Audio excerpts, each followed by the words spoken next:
If there is one thing that every single YouTuber deals with, it is burnout, and I'm going to share with you how I avoid it, so stay tuned.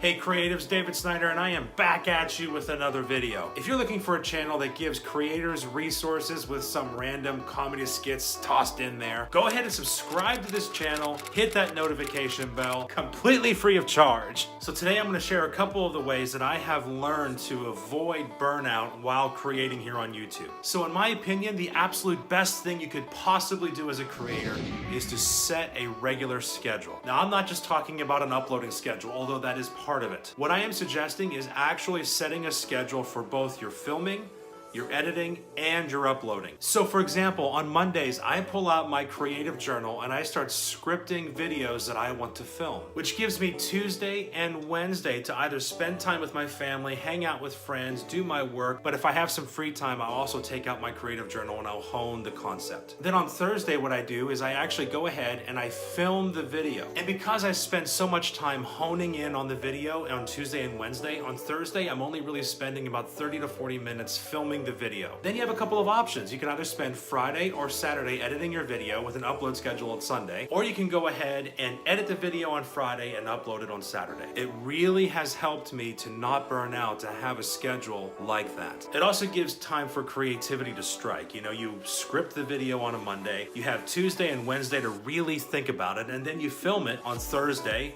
edit on Friday. It gives you time to really hone in on your message, which is extremely important, especially if you're trying to really narrow down your niche. Here's a little bonus tip for you. One of the things that I do if that schedule is not possible for whatever reason, those are the weeks that I decide to live stream during my normal upload times. And as far as watch time, it is a great way to do that without any need for editing. And you really don't need any real fancy setup as far as live streaming. You just need a regular backdrop, which, you know, I am not a great example right now. And then just talk to your audience. And that's a really great way to engage with them, by the way, and swap ideas. But it's also a phenomenal resource to gain watch time, to remain on schedule without needing to spend time editing. So if you don't have time to do that during the week, I recommend live streaming. The second thing that has been such a huge game changer for me is filming to edit. That just means that when I'm out there filming a vlog or when I'm filming one of these talking head videos, I film every scene in sequence as I'm going to edit. This becomes extremely easy to do, especially if you spend time, for example, on Mondays or whenever day you want to do it, scripting out your videos. You know exactly what you need to film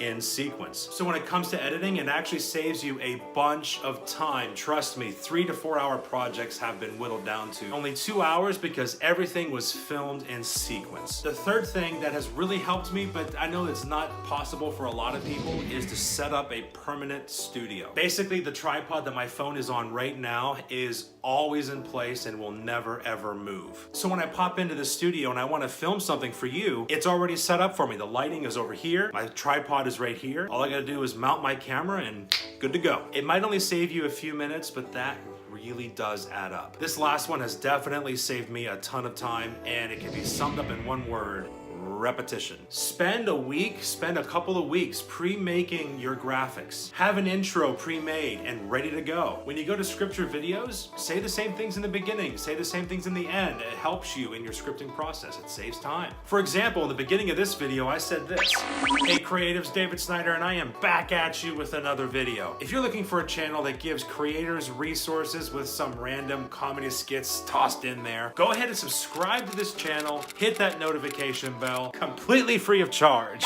Now, you have heard me say something like that before. It is my call to action. That is always going to be the same. And the graphic that you see when I do that was pre-made weeks ago. So the graphic that you're seeing right here, that continual call to action, that is pre-made. I don't have to make that for every video, which has been a lifesaver. So if you know you're going to use a certain graphic in every single video, just for branding purposes, but not just for branding purposes, but to help with giving your audience a call to action, pre-make those things and have them ready to go in one central folder so that when you go to edit, it actually saves you a ton of time. So there it is. I wanted to share with you how I was expediting my creating process and how I was avoiding burnout in that process. Go ahead and share in the comments below if you have any other strategies on how you avoid burnout in your creative process. As always, I just want to thank you so very much. You mean the world to me. I appreciate you. Next week, I'll be back at you with another video, and until then, remember to keep creating.